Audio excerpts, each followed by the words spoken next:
first big question is, I've never seen a movie set in an environment like this before. I've never known much about cave divers.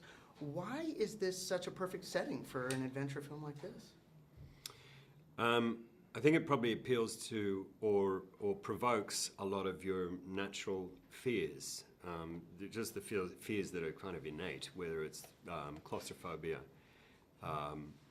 oxygen deprivation, fear of darkness. All of these things it's all really, very primal, they really primal come into instincts, play in this film.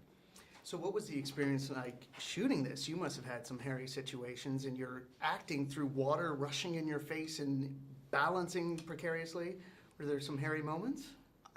There were a few hairy moments throughout the shoot. I mean, it was finding that balance between staying on a ledge, I mean literally finding that balance, and looking like you know what what you're doing with your ropes and whatnot. But the sets were all so tangible, and you could really put yourself in the space physically, so it was almost a reality, you know. The acting came hand in hand with the sets. So I feel really lucky in that sense that there wasn't a great green screen component to it. It was all very real and very tangible. And you both have to be experts in your own respective ways in this film. How was that training process? Well, it was you know, as you'd imagine, it was intense and grueling, and also I suppose you place a lot of pressure on yourself. I mean, I felt a lot of pressure because my character leads the expedition. So he is the man who has to know absolutely everything. He has to be in charge of every piece of equipment, has to know it like the back of his hand, and whether it's the ropes or the rebreather or what do you do in this situation.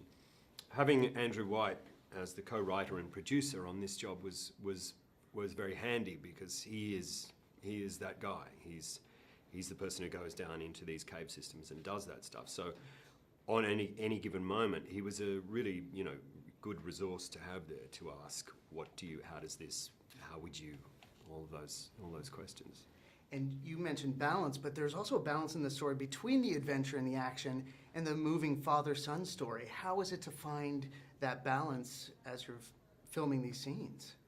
Yeah, it was always really important to try and preserve that the father-son relationship, which I think is kind of the core of the movie. You know, it's what hopefully drives the audience to the end.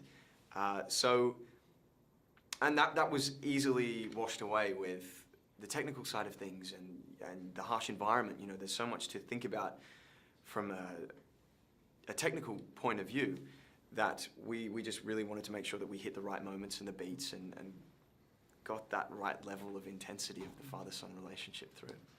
Between that, the action, and the 3D of it all, this seems like this is quite an experience for an audience, and it's completely unique one at that. What do you think audiences are going to experience? What can you say audiences will experience when they see this film? Well, I think it really does provoke a lot of those kind of deep, dark fears in people. And I mean, certainly if you're a claustrophobic, this is not the film for you. As indeed it may not have been the film to do if you're a claustrophobic actor. And so, but apart from that, I guess there's for me always with this film, there was the human story, there was the human element, which was the most interesting thing, which was what kind of a person do you become under fearful pressure, under horrific pressure, under, the exit's blocked. How do you deal with that? And so that was the interesting thing for me, and beyond that, the father and son relationship was the area of real interest for me in the story, because it's a fascinating father and son relationship. It starts off so with such acrimony at the start, and this long and old and dark story there, that then is shaped by the events that happen. Fantastic. You're off the hook. Thank you very much. Thanks, that was mate. fantastic. Thanks very much. Pleasure to Cheers. meet you both. Thank you. Take care.